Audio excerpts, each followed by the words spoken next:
A month after a US soldier shocked the world by escaping on foot to North Korea, the North has finally broken its silence.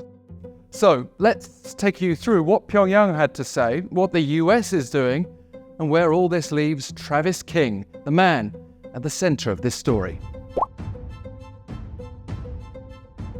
To briefly recap, Private second-class Travis King had been due to return to the US when he fled to North Korea while on a border tour from the South Korean side on July 18th. He'd been released from custody in South Korea, where he'd faced legal trouble over alleged assault and causing damage to a police patrol car. But King left custody in the South and likely disciplinary action in the US for custody in North Korea.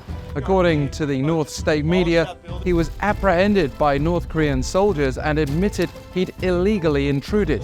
Based on past cases, that could lead to severe punishment. But King's also made some reported claims that could impact his situation. Also based on the North's account, Travis King confessed that he'd decided to come over to the DPRK as he harbored ill feelings against the inhuman maltreatment and racial discrimination within the US Army. The North, by the way, refers to itself as the DPRK in English, if that wasn't clear. And North Korea's in the past been very critical of American racial inequality, especially when hitting back at US claims concerning the North's own treatment of its people. So, North Korea may see a propaganda opportunity here to highlight American human rights abuses, using Travis King as a primary source.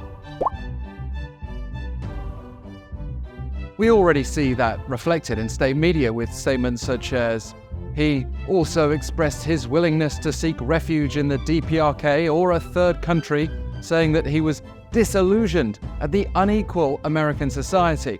But that doesn't mean King's free to roam in the North. Having been taken into custody, the North reported that he's subject to an ongoing investigation by a relevant organ.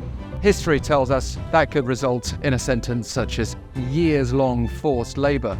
But it's difficult to say because this is a unique case under North Korean leader Kim Jong-un.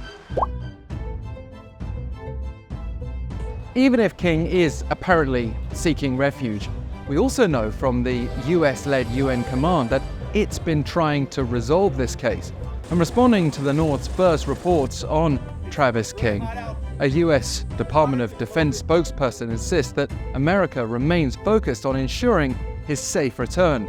In response to a Yonhap News Agency question, the spokesperson said they cannot verify whether King has actually sought refuge in North Korea, but the department's priority is to bring Private King home, and they're working through all available channels to achieve that outcome. As you may know from our recent reports, with tension expected to rise further over joint South Korean-US military drills coming up this month, that might not exactly help the situation, although only time will tell. For many more reports like this, please help us out by subscribing, liking, and feel free to also have your say by commenting below.